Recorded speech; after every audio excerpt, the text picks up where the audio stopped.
I swear this is how this thing works. I swear recording and pressing the button means go. It's been a minute. It's been a little bit. I ain't gonna lie. But we're back, ladies and gentlemen. Good folks of the interwebs. We are here. No Cooldown. Episode 112. In the building. 2025. There's a lot of things happening. I don't know, man. Like, again, planes don't work. They're taking away free baggage. Like, people's running rampant. It's wild. But we are okay. As far as I know, we're all good in the studio right here. But I hope you're all doing well. I'm that man Trip. Hope everybody's been enjoying, their week, their days. And it's time to talk about these games, bro. Listen, there's been a lot of stuff that's been popping over the past, couple of weeks, and we got to reconvene, come together as a squad, and talk about what's been going down. You already know what it is. First and foremost, I have the latest survivor of one of the most special periods a human could possibly go through in modern society. We got Kai in the building, man. Kai on the other side. How you feeling, dog? Feeling good, feeling tired, feeling ready for GDC to be over. I hear it. I'm ready to get back into some split fiction. I hear it, bro. Listen, man. That's one of the ones I'm hearing, bro. That's one of the ones I'm hearing, but understandable, brother. And of course, my other podcast partner in crime. I can't forget about this, man. And honestly, I feel like I don't know if he knows what technology looks like, because he's been bonking monsters for the past 48 hours and days, bro. I don't know if he knows what modern tech looks like. He got hammers and gun lances and everything like that. I don't know if he in a modern setup anymore. He might be walking around in some old time BC, caveman greaves. But it's when Easy's in the building, man. What's going on, dog? Chilling. Just enjoyed a nice dinner made by my feline companion. And now I'm off to go kill a T-Rex so I can make myself some nice chaps. That's insane. It's fucking insane. So he's got a busy schedule after this, man. I don't know how he fit time to get a PC in his space and get this podcast off. We appreciate it for making the time. We appreciate y'all for making the time, for stopping in, listening to it. If you want to check out all of our platforms, again, No Cooldown Podcast should be everywhere. No Cooldown on Blue Sky, No Cooldown on YouTube, No Cooldown Podcast on TikTok, No Cooldown Podcast on Instagram. And I believe that should be it. I ain't shouting out that other platform no more, because it is what it is. You know what I mean? But that's that. Support is there. Do what we got to do. But we got to talk about these games, bro. We got to get right into these games. Gentlemen, they aren't ready. It's been a minute. We got to go. Before you started, I started loading Fragpunk.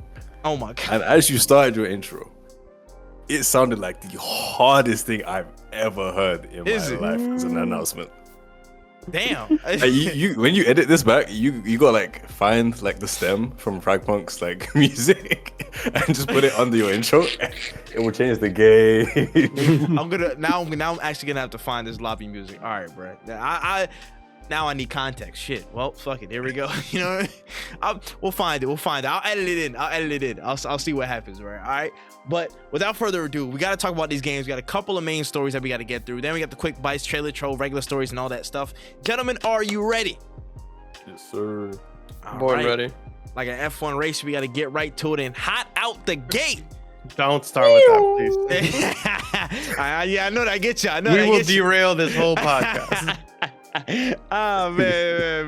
But right out the gate, we gotta talk about the latest update that we got from Death Stranding 2 on the beach. We had a whole 10-minute breakdown trailer of what we're gonna see. We finally got a release date, June 26th, 2025. We got a collector's edition look. A whole bunch of stuff was going through. We saw a full Solid Snake, a kind of solid-like reptile. I don't want to say if it's copyright or not. So many things that we saw from that trailer, but we gotta bring it to our correspondent on Death Stranding. You know what I'm saying? Kojima's #1 soldier, NA.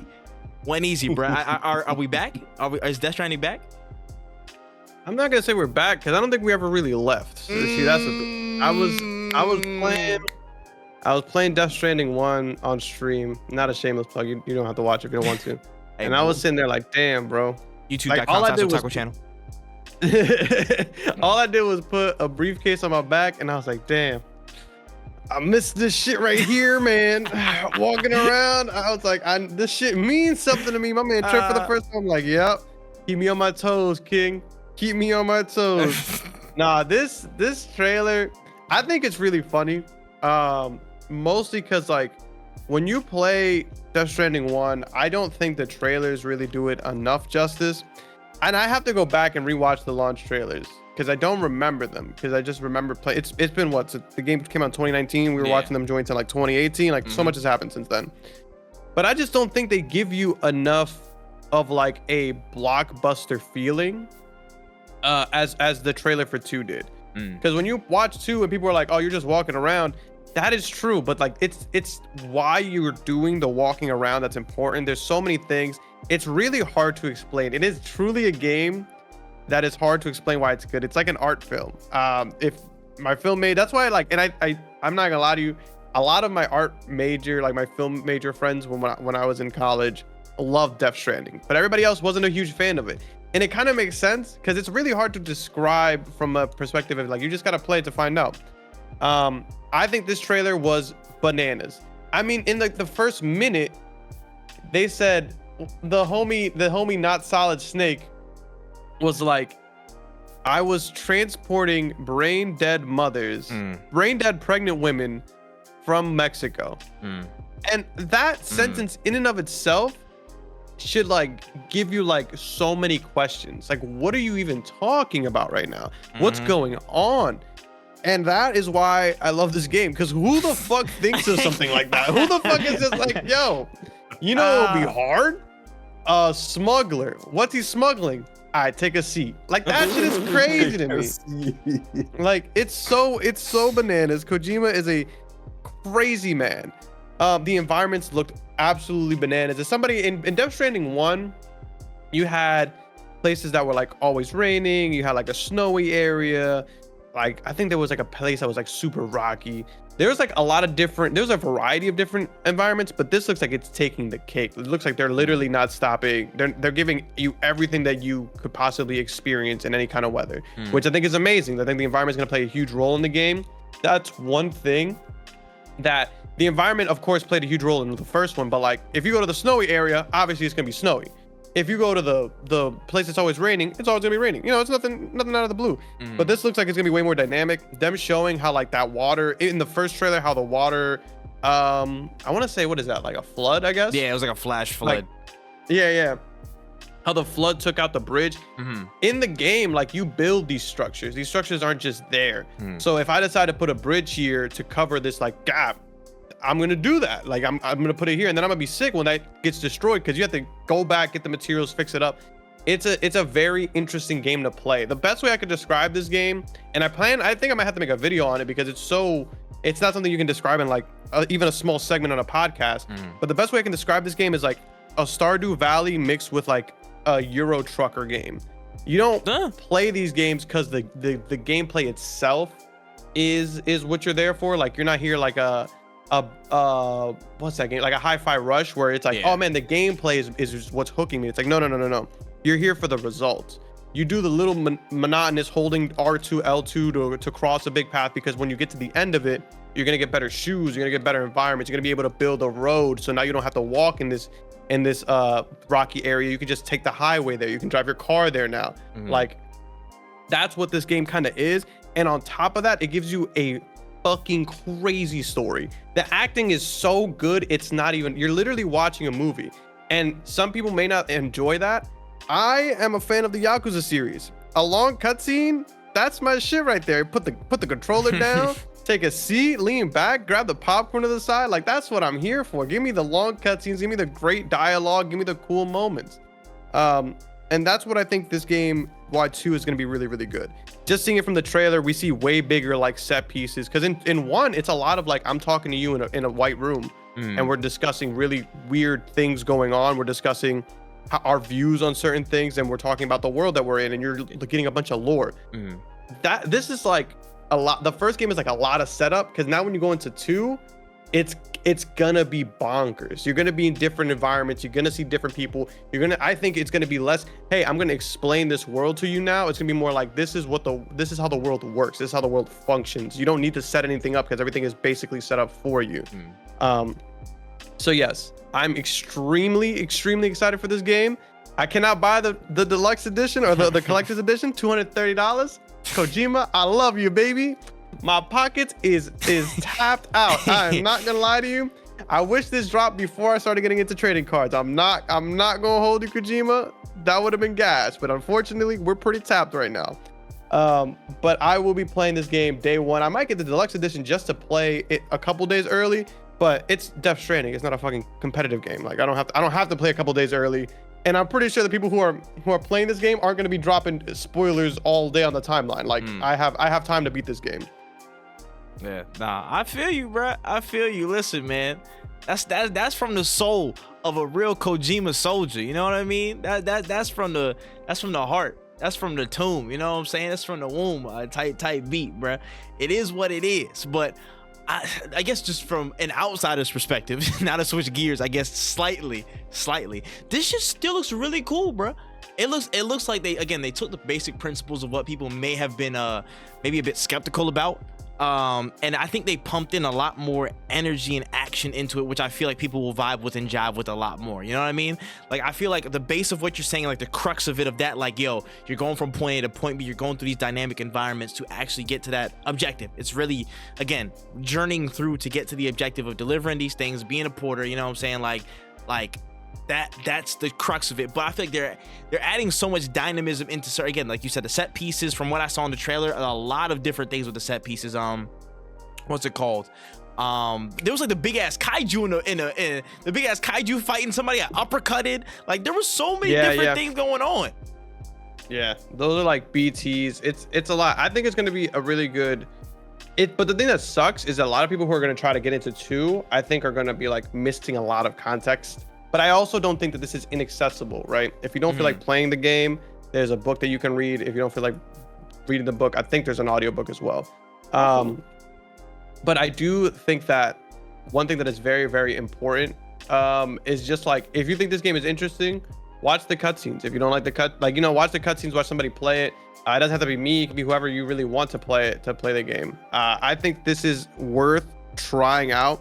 And it's mostly because, like, it's a game that is very much, it's a game that's unique because you don't really have anybody telling Kojima what to do. This is really his brain, you know. This is his baby. And I think there's not a lot of games that can really say that, you know. Like, there's not a lot of games where you get creative freedom of things.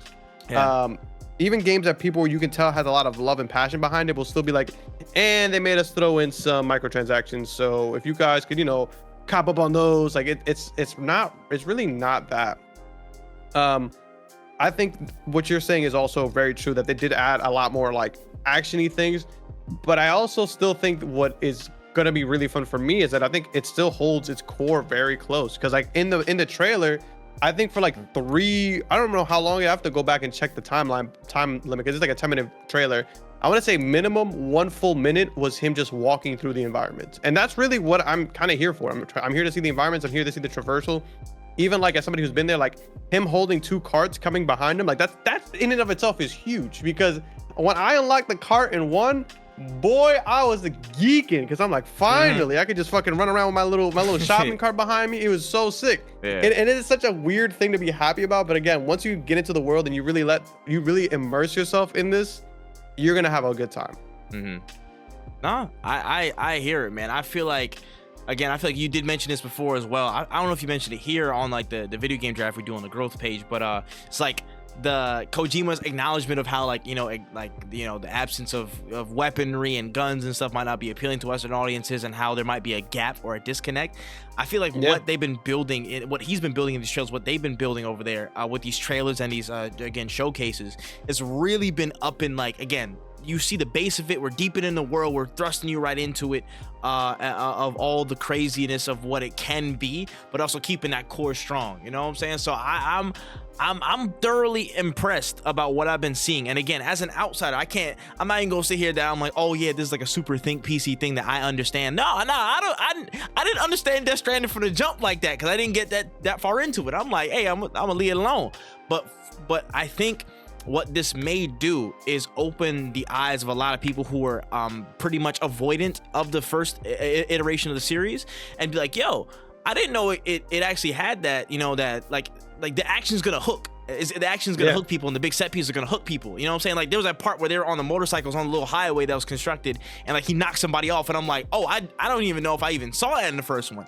And I know those little things are gonna be eye-catching to people, and once you get there, it's gonna again reel people in. And once they see how deep the world actually is and what the real themes that people have been like, you know, people have been like pitching in this game, the real like details and motifs and stuff that has been like, again, like abundant in this game from the jump, that's gonna complete the loop for people to be like, damn, I came for the action, but I stayed because of how deep the story got. Like, this is actually like pretty cool. I'm guessing that for like somebody like myself, because I haven't been all the way into the story, but I know there's something deeper there that I'm missing. So I think that there's like a solid balance that could be struck, getting the best of both worlds, of getting high either action or set pieces or big moments, and also deepening that core of what Death Stranding is, at least from my perspective. No, for sure. And that's the thing too, is it also gets that misconception that like there is no action. You can kill people in this game. There's absolutely, you can go on a killing spree, do what you want. But the thing about the world is, the more people you kill, the more dangerous the world in general becomes. And I think it's really funny because like you can bring that up and people will still be like, well, like that's corny, that's not letting me play the way I play. But it's also like something similar to like a Dishonored, where like if you kill people and you leave the bodies around, the world gets more dangerous. And that's very similar concept. Again, not trying to sway people one way or the other. This game is, I don't think this is a game that's for everybody. I genuinely don't believe that. In terms of accessibility, I'd have to go back and check the settings myself, because I think that there are certain things that they could do to make it more accessible so that everybody could be able to play it. But I don't think that it is a game for everybody, and I think that's also very fine, you know, because I think one thing that people get annoyed about is like they play it, they don't understand it, they get annoyed. I've played every, except for Zone of Ender, I think I played every Kojima game, and like the really, really obscure, like the ones he made when he was like young, Kojima game. I can't sit here and pretend like I know what the fuck is going on in every single Metal Gear Solid. I watch videos like everybody else. Like, it's okay to be that way. But like, I don't like the discrediting of like, well, I don't understand it, so this shit is stupid. Like, nah, it makes sense when you have it broken down, or when you see from somebody else's perspective, or even like my own perspective watching it. And I'm like replaying it now, I think to myself like, damn, I missed this, and I understand why it's this way, or like how this is a story about XYZ. Yeah, nah, I hear it. No, I get what you're saying. Kai, any thoughts on what you saw from Death Stranding? Aside from how like visually stunning it looks, I don't really have any opinions on it. I'm probably more so part of the demographic that is just not interested, but not interested at the same time. Like, I heard you saying like half and half and out the door. Like, yo, like, oh, this could be something. Like it's definitely something I would watch, but in terms of will I play it? No. And that's valid. Like, I think that in and of itself it's a fine take, you know, because there's a lot of games I would not fucking play with a 10-foot pole, but I'm like, yo, that shit looked like a good time. Yeah, no, 100%. I feel it. But listen, from what I've been seeing off of this, it looks like it could really turn some heads this year. And again, a summer release date. Clap it up. The summer, yes, baby. Sir. The summer. Oh my gosh. Not like 80,000 fucking games stacked on top of each other in like fall. The summer, baby. Beautiful. This is what Phineas and Ferb prayed for. This is what we're talking about, baby. More summer games, please. That would be nice. But yeah, nah, it's cool, man. I really enjoy what I was seeing, and I'm again, I told when this off stream, but like, or off recording and stuff, but I'm actually like super interested of actually getting through the entirety of Death Stranding before this comes out, or in the relative time span that this comes out, just to understand what's going on. Like, I already have it somewhere in my library, but I'm like, from an outsider's perspective, somebody who wasn't like all the way sold on this game, I want to try and like grasp like what is the gripping thing about it, like from my experience of it going through, because I have an idea from conversations with Wen and stuff like that. But I will say Death Stranding 2 is putting that battery in my back to say, yo, it's time to get into the series, bro. It's time to get into it, brother. You know what I mean? Yeah. But yeah, all in all, you know, this looks like a completely non-political game, just like every other Kojima one, right, guys? You know, that's what Fuel Online is saying. Not political at all, guys. Not political whatsoever. No politics whatsoever. No politics, bro. Yo, no, did y'all see that shit, though? There was somebody on Twitter who was like, yo, we lost him. Somebody below was like, yo, did he die? It was like, nah, the woke mind virus. I'm like, nigga, shut up, bro. Shut up. The fact they call it a virus. I think it's just bananas. I think, who was it? Assman Gold was like fucking. He was like, yo, they're probably gonna make Metal Gear Solid 3 political. And I'd just be sitting there like, dog, there's no way that was like a real take. Like, what do you mean they're gonna make Metal Gear Solid 3 political? Oh. The game it talks about the Cold War. Like there's so much to unpack there. But hey, if y'all wanna be mad at nothing, dog, like it really is like bitchless man yells at sky. That's really what it feels like. Bro, it be killing me sometimes, because I'm like, dog, y'all are really that stupid. And I would take absolute joy in just highlighting how stupid these people are. But I'm just like, I just rather love myself more than that. Let me not do this all the time. You know what I mean? Like if somebody paid me more, I would definitely do it. But I'm like, listen, bro, y'all gotta be stupid in your own timing, bro. Like, there was this conversation that kind of came up, and this is alternate to the conversation about Death Stranding. Honestly, like we could hold on. I'm about to say Death Stranding, you know what I'm saying, shout out Death Stranding and stuff like that. But this is just like a side conversation I do want to say real quick of like, there have been obviously the anti-DI, the grifters, all the bums and stuff like that. People with stupid opinions all over the place. And basically there was like this two people, I think it was Malik 4Plays, shout out Malik, who I see on TikTok, again, one of our mutuals on there, and then Ronell or 8-Bit Closed Fist. They were talking about, okay, like one person, I think Malik was like, yo, I don't know if we should pay these grifters like that much mind when they do some stupid shit, like down to like certain users who like say stupid opinions. And then 8-Bit was on the other side of like, yo, nah, we should probably call all of them out and like, you know what I'm saying, be like, we need to kind of nip this in the bud and be like very much like, hey, we need to show you how stupid you are and squash the roach as it's there. And I'm in between two minds, because I'm like, I think both are kind of valid approaches, but I'm just like, damn, it's tough. It's tough to call. I don't know how y'all feel about that though. No, I agree with you. I mean, you know my opinion from personal conversations, but like my whole thing is like, I used to be very much like, I'm gonna call you out for being dumb as fuck. But I also just don't want to. I'm sorry, I'm just checking the time on the thing. Did I talk about Death Stranding for 20 minutes? That's crazy. Yeah. That's fucking crazy. That's fucking crazy. Hey, you was cooking, bro. You was cooking. My fault, y'all. My fault. That shit hit a nerve. Hey, listen, anyway, you good. I won a deathmatch, by the way. That's so funny. But nah, I used to be very much like, bro, just ignore them and they'll go away. But they aren't going away. And I definitely agree with you that there's two sides to this coin. On one side, you have people who are like emboldened by the lack of people calling them out, because then they're going to be like, oh, well, I don't have to worry about my dumbass takes because nobody's going to call me out on this shit. And it does make it so that people who are bad faith like people who are just grifters can seem like they know what the fuck they're talking about because nobody's trying to argue with them. On the other end, I'm also somebody who has recently just like been protecting my peace in general in all aspects of life. So it's really hard for me to really sit there and be like, damn, let me go ahead and record this TikTok, stitch this motherfucker, talk about how stupid he is, for him to then stitch me, use me as his content fuel, and then we're going back and forth in this cycle of motherfuckers being dumb, right? And that's kind of like where I'm at with, where it's like, I kind of sometimes would rather uplift, but even when you uplift, it just doesn't, people would rather see you dunk than to see you uplift a game. So is it more beneficial to me to dunk on an idiot, on some dude who's an incel, or would it be more beneficial for me to talk about a video game? Which one are people going to click on more, and which one will actually benefit the grand scheme of things more? And that's really a conversation you kind of have to have with yourself internally as well. It's like, do you really want to keep going back and forth with these people?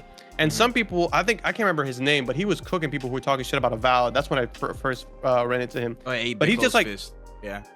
Is it that dude? Because it's a black dude, correct? Yeah, it is a black dude, but he's not on camera with the mic and the. Oh, never CD. mind. That's not Ronell. It's not him. There's another dude. I gotta send you his shit. He's actually really funny. I think it might have been a person that 8-bit replied to, but I think I know who you're talking about. I can't remember his name off the top of my mind. But he was somebody else who was like, I'd rather speak on it, and I'm not angry or yelling or anything like that. I'm just giving you concise reasons why what you guys are saying is wrong and dumb, and why you shouldn't think this way anymore. And I kind of agree. Like, and honestly, I think if we're going to stop, if everybody's gonna stop talking about it, then it's fine, you know, protect your peace. But if you got people rallying behind you, like you have all these other creators talking about it, I don't see why not? You know, expose them for who they are, truly. Because at the end of the day, if you walk into fucking Assman Gold's house and you're like, wow, this shit smells like fucking shit, and you're like, you're really gonna keep taking advice from the motherfucker whose house smells like shit? I wouldn't. Like, I think that's like a real conversation motherfuckers should have. It's like, yo, who are you following? Do you get any kind of, let's move sex off the table. Do you get any kind of love? Does anybody really fuck with you outside the motherfuckers online? You know what I'm saying? When you leave the crib, are motherfuckers excited to see you come home? Nah, what's going on? You know what I'm saying? Like, you pull up to the function, are people like, oh, or are people like, oh, you know, like, but that's what I'm saying is like, I just live in a world different from them, I guess. Like, when I wake up in the morning and I see like, damn, planes are falling out of the sky, bruh, I'm like, fuck, this is a real problem, because I want to go places.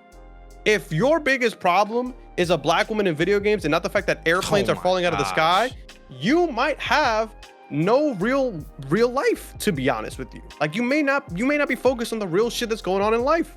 Because if you're sitting here and telling me like, I can't travel anymore, damn, I have to stay at the crib, that's kind of whack. That's a kind of a whack way to live. And I'm tired of arguing with motherfuckers who have no life about video games, because at the end of the day, I'm not gamers like y'all. I do play games as much as y'all, and I love games probably more than y'all. At the end of the day, I'm gonna have to correct your statement right there. You more than likely play games more than most of these niggas, bro. You play more games than most of these niggas because they just parroting points off of people that they watch all the time that they probably shouldn't even be listening to. I'm gonna keep it a stack right there. A lot of these people, I ain't gonna lie, they don't be doing nothing, bro. They don't be doing nothing except for being online and giving grifter ass takes that they heard from the next man. That's what they on. So I gotta amend that statement, but continue. Like, at the end of the day, I'm just living a different life than you, so your opinion doesn't really matter that much to me, you know? Like, that's what I think it really comes down to, is like, we need to stop listening to people who don't really live life. Like, I'm not gonna listen to a motherfucker who's in his crib all day and he's just like, man, these games are so boring. It's like, no, brother, you're depressed. I'm not. When I get home, I haven't played a game this year that I was like, wow, this shit is ass. I can't believe I bought it. Like, literally no game have I played that I was like not happy with, that I took the time out of my day to record a video on to shit on it. There's been no game that ass, and I think there's been no game that ass in years. But because people don't have anything better to do than to shit on games, like, that's y'all reality, and I'm not gonna live in the same space as y'all, unfortunately for you. Yeah, that's one of them ones, man. I will put my amendment. Last time I did that shit was Redfall. That pissed me off, but that was a whole different situation. That was a game that deserved it, because it didn't work. Because it fully deserved it. Everything else was like, shitting on Forspoken. That shit looks fun as fuck. Dog, like, y'all be doing that shit for no reason. And this is the thing of like, to like sum up a lot of what you were saying, like, a lot of y'all take advice from people who you really shouldn't take like criticism from. You know what I'm saying? You know that quote is like, you don't take advice from people you wouldn't take criticism from. That shit, like, y'all doing that. Because if you look at these people one to one in y'all real lives and like compare them to like people who you should actually probably look up to, you know what I mean? Like, you're like, bro, these guys suck. They just here for $1, bro. They just here pushing some bullshit agenda to get their money out and like push their hate narratives.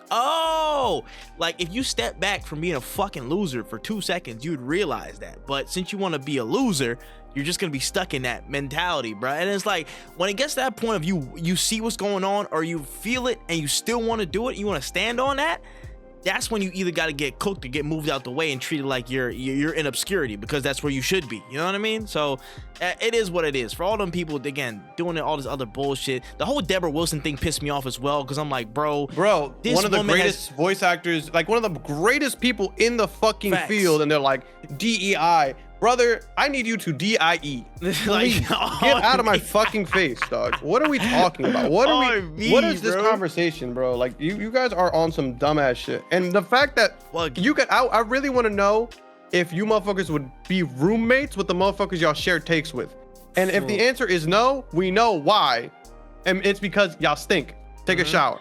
Yeah, I was about to say that answer is yes. I was about to say your own stink must be masking your bullshit, bro. I tell you, like you must be, you know what I'm saying, nose blind to a lot of the fuckery you be on. Like, it's just shut the fuck up. It's simple, bro. So I don't know. In me, I'm like, I know that there will be days where I will be on Malik's side of like, I don't even want to engage with these people, but there will be some days where I want to be more on the 8-bit side of like, oh, I need to tell you you're an idiot to your face, because the whole world needs to, we need to put scarecrows up, like examples of this idiocy, and make sure that this doesn't happen again. Make sure that people see this and know that this is what idiocy looks like, and it should be outlawed, outmoded. You know what I'm saying? If you do this, we will treat you the same way online. Like, no, that shit can't fly. So I understand both perspectives. It's just contextual whenever people want to use it. As long as there is a number of people on both sides helping the payload go forward to a better place, I'm fine with that. That's all I'm saying. Yeah, man. Damn. Oh my gosh. Fuck grifters, man. Fuck grifters. Anyways, damn, that was a whole nother section. But we can move on to the next stuff. We can move on. A couple of weeks back, we had a little talking point about Pokemon and what they've been doing with their Pokemon Presents, I believe.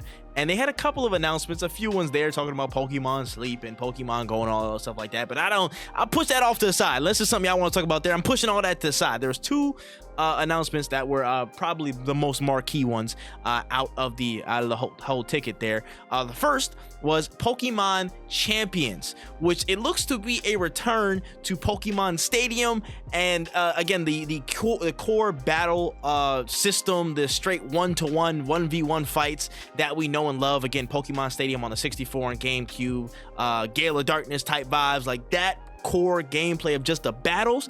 It looks like that's coming back in the form of Champions, and it's going to be in development for the Switch and mobile by Game Freak and the Pokemon Works, coming soon. What'd y'all make of that one? That should look pretty cool. I'm not gonna lie to you, crazy take. I liked Stadium for what it was, but it was never my go-to. I never was like, yo, let's pop in that Stadium, unless I was in like a group of friends, like in a party setting for sure. But I remember playing like, and this isn't Stadiums, this is a different game. This is DX, I think was what it's called. And I always was just like, I don't like the freedom that I used to get from like the handheld. Yeah. But I think the mobile aspect is interesting, and I think it could still capture that vibe of like, hey, me and you are just here to play one Pokemon battle real quick, like just vibe out and enjoy like a session, and not necessarily like let's grind out and like EV farm type shit. Yeah, I agree. And I will say I'm on the other end of the spectrum. When I had access to what's it called, Pokemon Stadium. Yeah, and especially like when I was young and stuff like that, like my grandma's up north and stuff like that, she had an N64. 1999. Shut the fuck up, Kai. Shut up. Kai was like, y'all playing them fucking caveman paintings. Jeez. Y'all plugged it up to the wall. Crazy. Couldn't be me. I had those three fucking red, yellow, white cables. Oh my. You know what? You're crossing the line now, pal. You're crossing the line. You're not wrong. That's exactly. Leave them aux cables alone. Leave them joints alone. And if you fucked up, shit was for audio. That shit wasn't even for visual. It was. Yes. Two audios, one video. Thank you. You were left, right video. Yellow. If you lost the yellow, you were cooked. Bro. If you lost the white, you could substitute it with the red, but the audio would be off. It'd be ass. That's crazy. No, this is why people don't appreciate games anymore, because you can just you can just press a button and turn shit on. Like, I felt like I was defusing a bomb. I felt like I was defusing bombs with that shit, bro. I was like, yo, red to red. You know what I'm saying? Yo, yellow. And if you plugged it in the wrong John, it'd be like that loud ass. Nah, that's crazy. Motherfuckers used to be in that bitch like, is it on 3 or? You guys had skill checks before you even got on the game. Yes, bro. It was really like that, gang. It was really like that, man. Hey, let's all go over to blah blah blah's house. Bring the N64. You gotta pack that bitch up. And you gotta be like, yo, where's your? If the TV had them bitches in the back, bro. The fat backs. You gotta move the. Some of them people had fat backs. Oh my god. You had to move the fat ass TV. It looked like people checking to see if Jesus was in the tomb. Is what it felt like. You were just like had to roll it. Push it to the side. Dog. It was awful. Oh, surreal, bro. Oh, surreal, man. Oh my gosh. Oh, memories, bro. Memories. Back when Kai was a twinkle in somebody's goddamn eye, bro. This is ridiculous. I can't believe this shit. That shit is so funny. And you would turn that bitch on, and you'd be like, wait, is it on the right channel? Is it supposed to be on 3 or 4 video? Sometimes it would be on input. Sometimes it'd be on 3 or 4, depending on how you hooked it up. Because sometimes you didn't even know about the coaxial cable fucking adapter. You didn't even know about that shit. Oh my god. You don't even know about that shit. Coax fucking is twisting. Oh my god. Twisting a coax. You see, you just triggered us. You just triggered my fucking arthritis. Way too much effort. Oh my god. Like you used to have to turn that bitch. You had the coaxial. You had to pinch that bitch and turn it. I had a coaxial cable that had it was fucked up a little bit, so it would shock me sometimes if I touched it in the wrong spot. Bro, you don't even know. You don't even know. all of that shit to play PS2 and watch UPN. All of that shit just to get that. Bro. Just to play fucking Mario Kart Double Dash. That shit was crazy. All the effort. You don't understand. This is why I'm happy about Game Pass. Dog. And now you can literally be like, let me log into my Xbox and play fucking Gears of War 4 on my cell phone on the train. Yeah, I'm about to say, you whippersnappers, man, y'all don't know what's going on, bro. I used to cross the river every morning. No, I'm not gonna get into that. I used to play Double Dash uphill, both ways. God forbid you had to take that shit off and be like, "Yo, put the regular TV back on." Like, bro, oh my gosh, the pain in the ass to undo everything that we did. It's just so much. But anyways, Pokemon Champions, that'll be nice, bro. I like the focus setup. That'll be nice. That would be nice. Craziest sidetrack. Crazy. But let's move on, man. Let's talk about Pokemon Legends Z-A. The Z-A is in the building. We got a trailer for it, showing off the town, showing off Lumiose and all the good stuff we're gonna get into. Parkour on the rooftops, changes to the battle system where you're actually being able to free move around in a battle, and you can dodge attacks with your Pokemon, launch attacks in a certain range and such. Again, some differences and some adjustments to the system of what people have been looking for. The new starters were technically the old starters, Tepig, Chikorita, Totodile, all that good stuff. They're launching, I believe, late 2025. Listen, we'll get to that, how whack that is in a second. But Kai, how do you feel about what you saw from Pokemon Legends Z-A? I'll be honest, I was hating. Like when they first when they first teased this shit, I was hard hating. I was like, there's no way for I don't even know how many years at this point they've just fucking copied and pasted the formula. Give me another wide ass map. I saw Lumiose City and I was like, I remember that from back in the day, but I was like, are they just gonna place a bunch of green around the city and say have 7th time? But now watching this trailer, I'm like, I'm less hateful. I'm still like mid-hate. Slightly less hateful. Slightly less hateful. The city exploration bits are cool. And also just I kind of just warming up to the fact that it's Lumiose. To me, as a young whippersnapper, as you like to call me, Pokemon X is actually one of my favorite Pokemon games. Hey, Pokemon X kind of hard. I ain't gonna lie. It was one of the best ones. It was one of. I think it wasn't one that I was a huge fan of, but I've accepted that I'm a shill for the older generations. So it just was was X? X was the first time it was in 3D. I think X was sick. Yeah. That shit blew my mind. No, I don't have any issues with X actually. I think my issues are with Black and White, which is even a crazier statement. But that's just because like I was like, why is this fucking snowflake a Pokemon? It's just got a fucking face on it. This chill is on Cryogonal. Chill on Cryogonal, man. In the card game, he goes stupid for me. Cryogonal.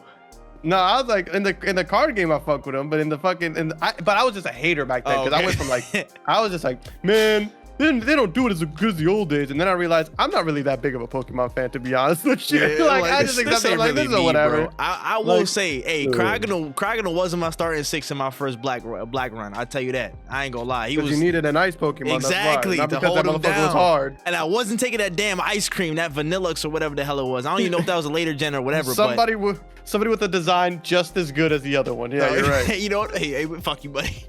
I know where my loyalties lie. All right. Shit. But yeah, I think it was cool.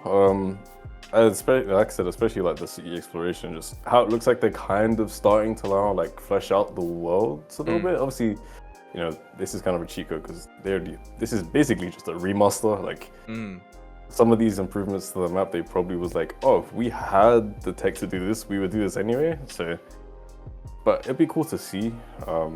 Is this coming out? When's the Switch 2 actually releasing? Do we know yet? We're gonna hear shit in April. Yep. April, yeah, okay. So I'm guessing I would probably pick up Switch 2 and then like this would be one of the games I get with, right? Like that's how I'm feeling right now. Now, let me ask this question because I know you're good for this.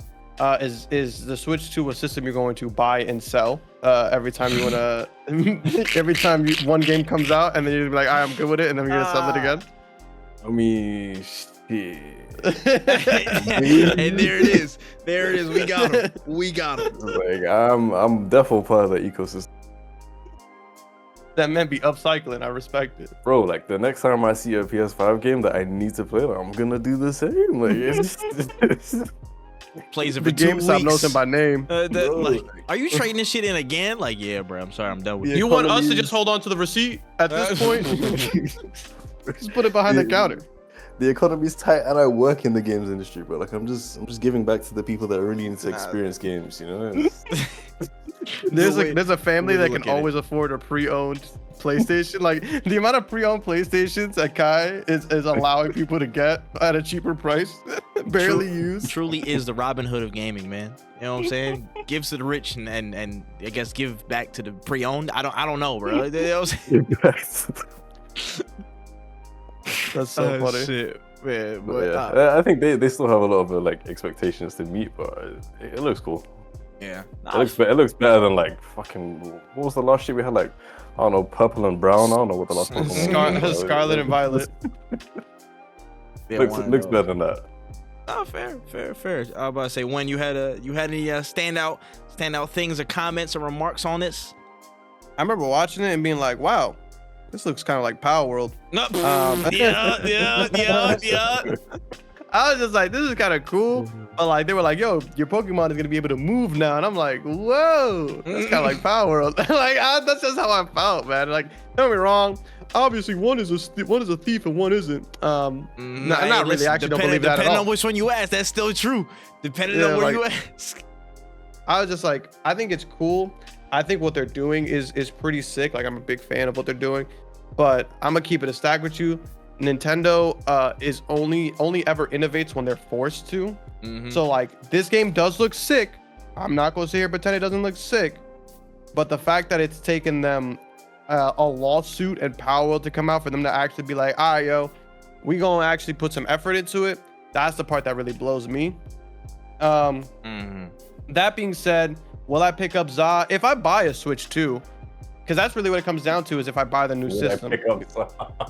Yeah, like, because at the end of the day, like, when I played Scarlet Violet, that shit was ass. I'm sorry that you purchased that, by the way. Like, no, like, I'm not even gonna lie to you, and it wasn't like the gameplay was like. I think the gameplay, if you want to play that game, get that shit allegedly on a computer and put that shit in some frame rates that actually make sense and not like an old time movie, and you'll have a fucking ball with that game. That game was like cool concept, but I'm like, bro, I'm playing this bitch in slow motion. This shit is kind of ass. It's just it just. The Switch was the worst part about the new Pokemon games, and it shows. So if the Switch 2 is affordable, and bring ZA for sure. I'm all about the ZA. But if this Switch 2 is gonna be $400 when I could just throw another 100 and get a Steam Deck, brother, it is quiet for that game. Yeah, nah, I like this is just my thing. I'm like, yo, first and foremost, Power World goes cross-play this month. It goes on multi-platform. Again, people can play all across different platforms with each other starting, I think, later this month. So that's hilarious. There goes one thing. And the other thing is, I saw it and I was like, damn, bro, this would go absolutely insane on a Steam Deck. Like, yo, I think this would really, like, yo, when they pirate this shit, when they port this shit over, there's no ifs, bro. There's no ifs anymore, bro. They got this on lock, bro. Whatever new emulator comes out in the next like 3 months, bro, the Switch, like, Nintendo can't stop this anymore. That's a whole other separate problem that shout out to Ken knows it. He like helped inform me about this, but like they're screwed unless they like really figure this out, which they're not going to. But when this gets ported over to a Steam Deck, like, it's gonna look crazy. 120 FPS, about to go like nuts. I can't wait. I can't wait to see how it looks in true performance mode. But outside of that, I think it looks pretty cool, honestly. Again, like, I like some of the changes. I like the battle system changes. The world looks decent. The starters look ass, except for Totodile. I don't like Chikorita and I don't like Tepig. I don't care for either, and that is what it is. So Totodile is a default, because Feraligatr is the best. You know what I'm saying? He's one of them ones. So I appreciate him being there.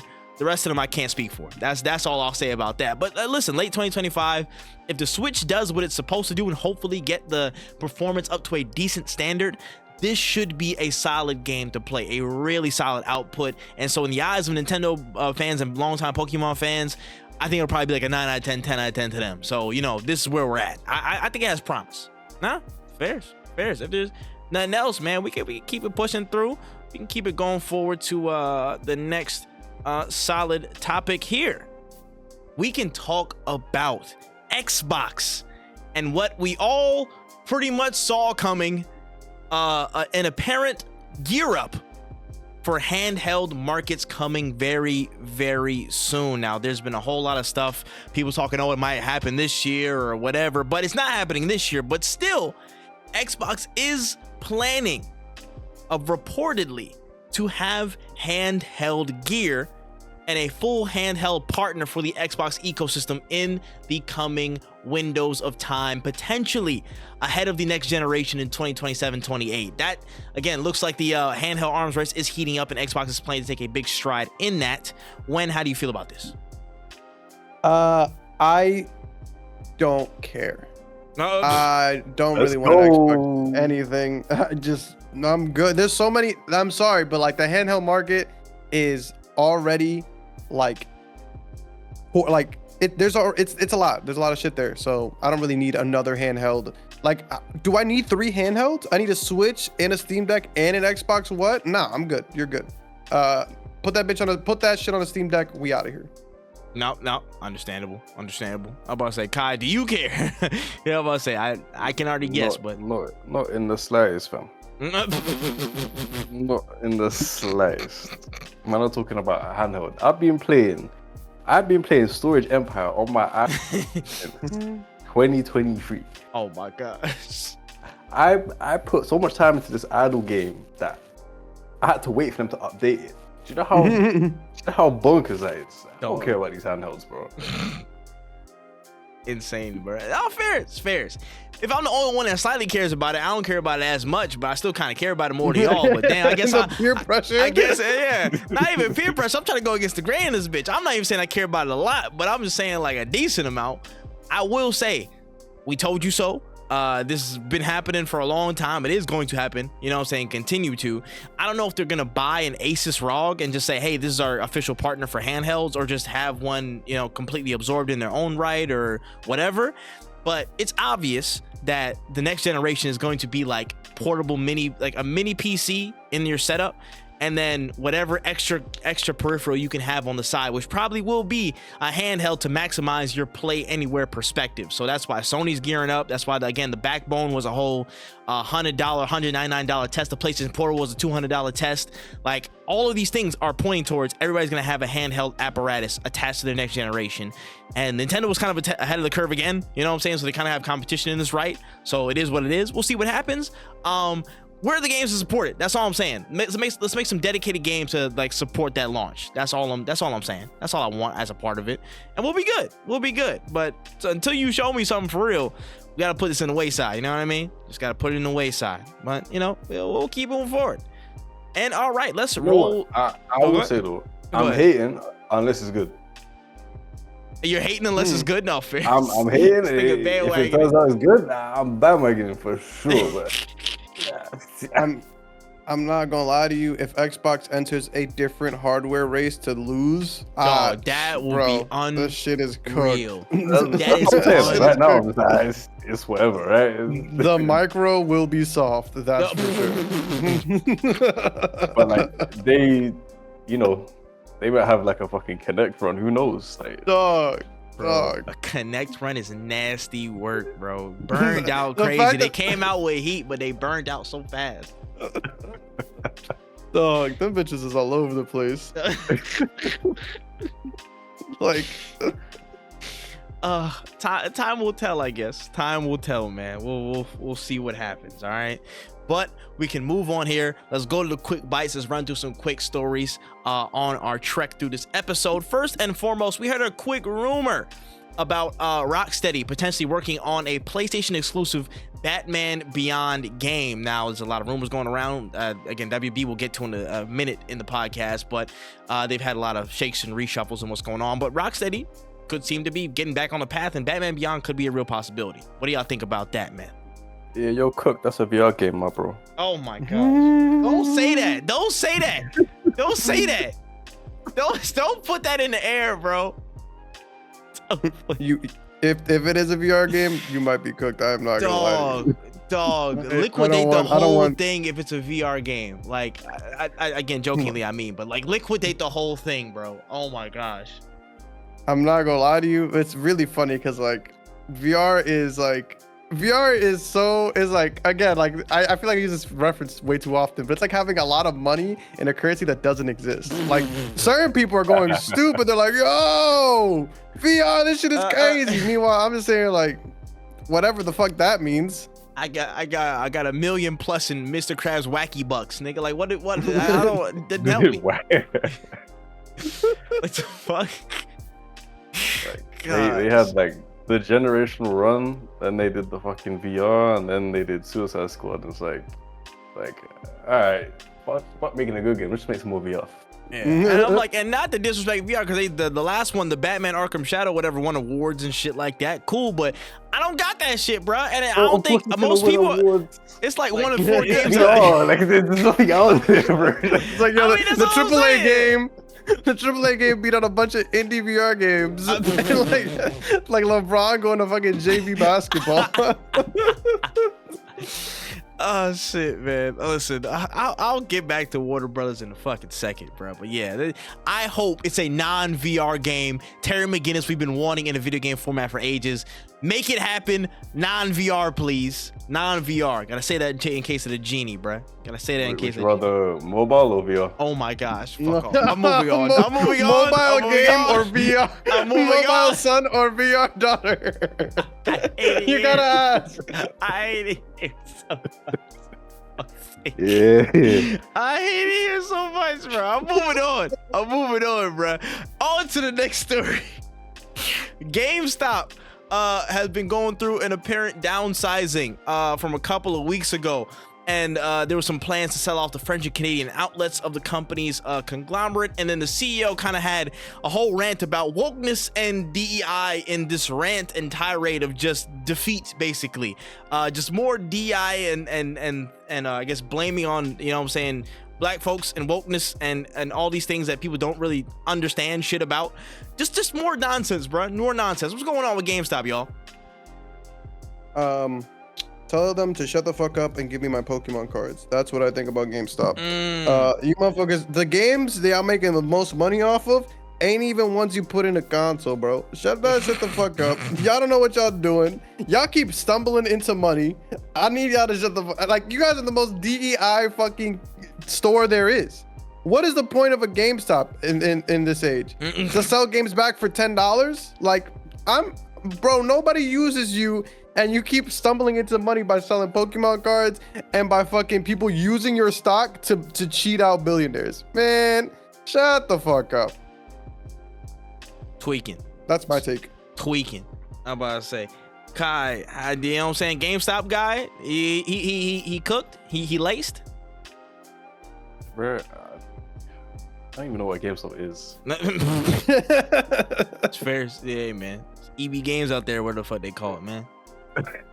You're not even wrong. You're not even wrong, man. Not even wrong.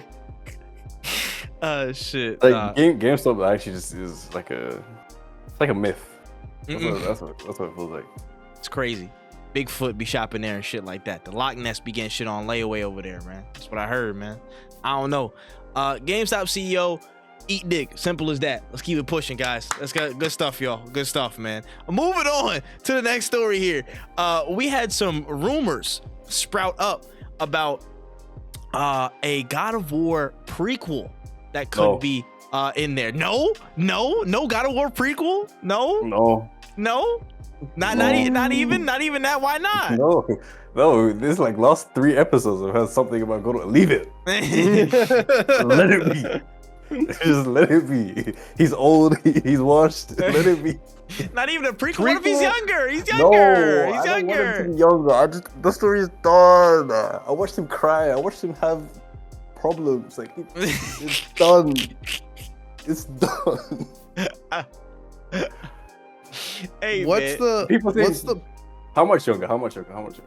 Maybe I mean it has to be younger than he was in Ascension, probably.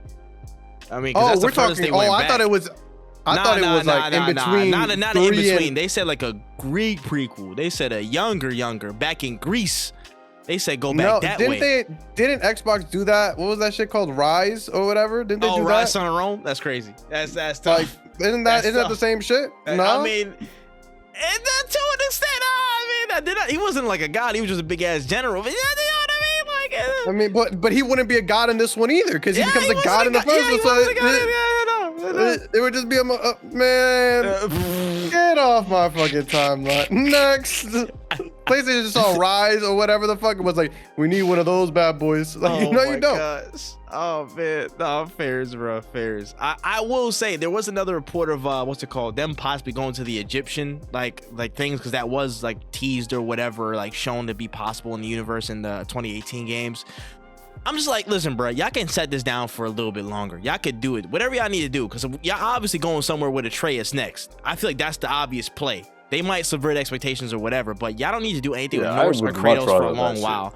Just do a solo Atreus story, because he's going out on his own. Let him end up in another mythos, fine, and let him do what he does. But we can leave Kratos for a while. His arc is like settled for a bit. You know what I mean? Sure, like, bro, even if it's like we get to the end of the game, this little fucking Atreus guy is just being a little bitch running around the world. Fucking now he's like shit scared. He run back to dad for like a scene at the end. It's like that's what we want. I don't want. That's what we want.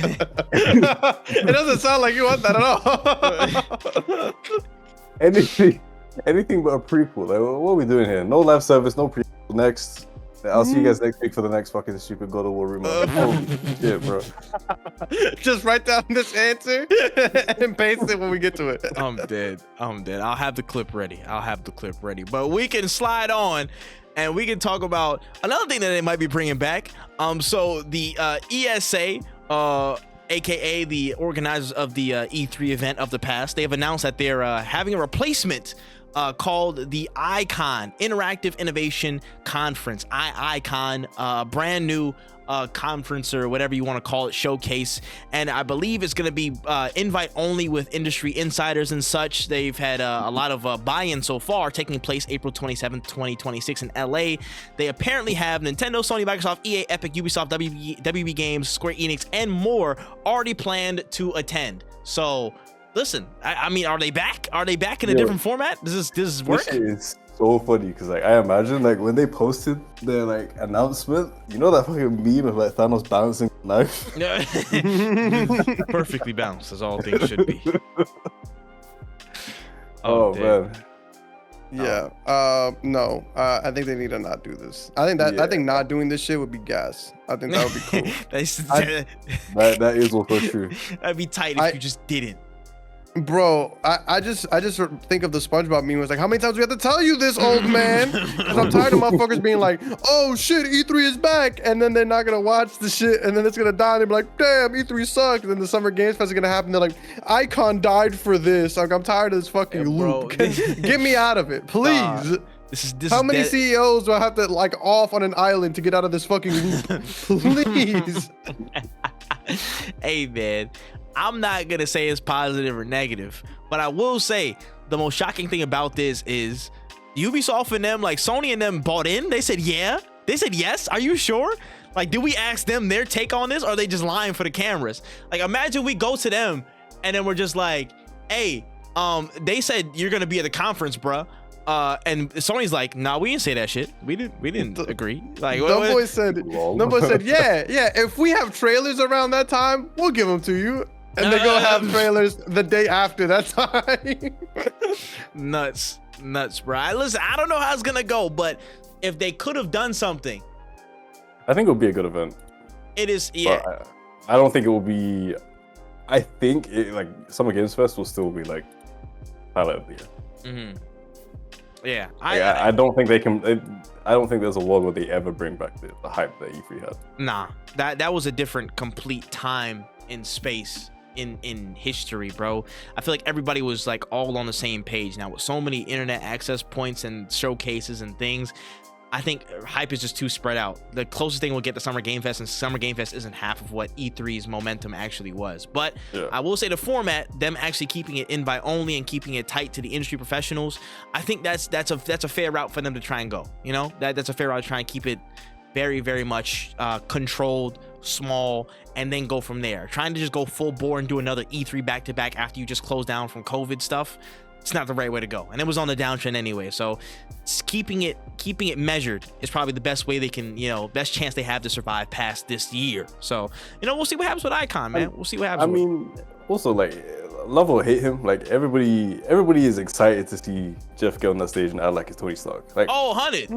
Listen, I ain't gonna lie, man. Mountain Dew and Dorito Pope be doing his numbers, bro. He be cooking. You know what I'm saying? When he on his shit, he be on his shit, bro. And since this past year, it seems like he like really like what's it called? Doesn't mind the jokes, and he like plays into some of the jokes sometimes. So it's funny. It's interesting. It is very, very interesting. But we'll see what happens this season. All right, moving forward here, we can slide on and talk about Ubisoft really quickly. It looks like the most obvious thing has happened. The shareholders are kind of mad, guys, and there have been plots of protest outside of Paris HQ for Ubisoft. There's been a lot of discussion about the potential downfall here, and there was a CEO from AJ Investments by the name of Jiraj Krupa, and he has said that, quote, Ubisoft is horribly mismanaged by current management and wants a, quote, clear roadmap for recovery from the senior team to address declining shareholder value, lackluster operational execution, and failure to adapt effectively to market trends. All the while, other companies are kind of looking over to the side like, what IPs can we get? There's potential like room for sale if the downtrend continues for Ubisoft. So, I mean, listen, they gonna die, they gonna live, man. Give y'all over under. What's the over under, man? What's the over under? Let me hear it. Ubisoft. This is Ubisoft. No, yes. I have a list of games that I need taken away from them. I don't see them. I see them selling before they die. I don't see them really being like, you know what? Let's do this for the fans. Let's just end it all. Like I see them becoming an EA thing, and that's the problem I have. I don't know if they'll ever truly die. but those motherfuckers suck at what they do. That is a given. I mean, well, there's nothing they can do. I don't even think management changes. Like this is not just bad management. No. This is like entire sort of like shift in the way people think about Ubisoft. Like the rot is at the top, in my opinion. The rot is at the top, and to change it, you have to like change it systematically from the top down. Because I think the people at the bottom want to do the right thing and want to do shit cool. But when you're not making the decision, like at the end of the day, if I clock into work and motherfuckers tell me, yo, put some bullshit on this game, even though I know in my mind bullshit shouldn't be in this game, I can't sign my own check. So I'm gonna put the bullshit in the game. I'm gonna put my account on private on Twitter, and I'm gonna shut the fuck up and collect my check and hope they don't read the credits. Like that's really like, cause what else can you do? No posting no reels on LinkedIn at the end of the year, bro. Bro. Do not post. And hope, and they're gonna fire me they're gonna fire me when the game comes out anyway. So I'm gonna move on. Type beat. I about to say, understand. I'm just like, it's crazy that I was halfway joking. And I was like, damn, man, Assassin's Creed Shadows is their last hope. Nah, nigga, this really might be their last stand, bro. I hope it's a good game, but it really might be locked. And given today's space, they could do well, and it could still be cooked. It can still be done. Like, I don't know, man. I don't know.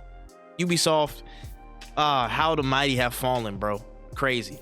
But it is mostly their own doing, especially from an executive level. Specifically from an executive level. Entirely from an executive level, bro. I feel bad for them devs. Yeah. It wasn't like I bought Assassin's Creed 2 and then they were like, when you fucked it up. Like, if it was me, I'm sorry. No, these motherfuckers are ass. Dog. I don't know. How do you guys actually think Shadows is gonna be? I think it's gonna be solid, personally, from all the previews I've been seeing. I think it's gonna be a solid game. Good, but it's just the fact that like I just don't trust them. That's the problem. It's like I think it looks like a good game, but I feel like they're gonna do some dumb shit, and that's just it's so on brand for them to fumble. Yeah, nah. Because it's like, shout out this this place here where it's like I played 6 hours of Assassin's Creed. It's like your opinion is void from there. Like I can't trust this. Yeah. Yeah, it's one of those where I'm just like, how can you think it's worth the wait when you played 6 hours on Assassin's Creed? Yeah, and I do think it needs a deep dive, and I really want to see this shit thrive, but man, like I just don't trust them to deliver on a product. Yeah, it's like, again, the goodwill is kind of gone, and this is a show up and prove type of deal. Like, it looks good. I want it to be good for several reasons. You know what I mean? Like, there's so many external arguments, internal arguments. I want this to be really good, but I can't take the goodwill of Ubisoft anymore. I can't do it. They lost that from me long ago personally. You know what I'm saying? For other people, it's the same case. It's like, we'll see what happens, I guess. That's just all it is, man. But we can slide forward real quick and talk about the trailer trove real briefly. We got a couple of stories in here. First and foremost, we see that there apparently is a SIFU movie in the works at Netflix, and the John Wick director Chad Stahelski is in the driver's seat to produce. Real quick, what's your thoughts on that? Yay, nay? This is the right move? Yes. Live action? I don't. If it's Chad Stahelski, there's a chance it probably is live action. There's a chance. Sleep.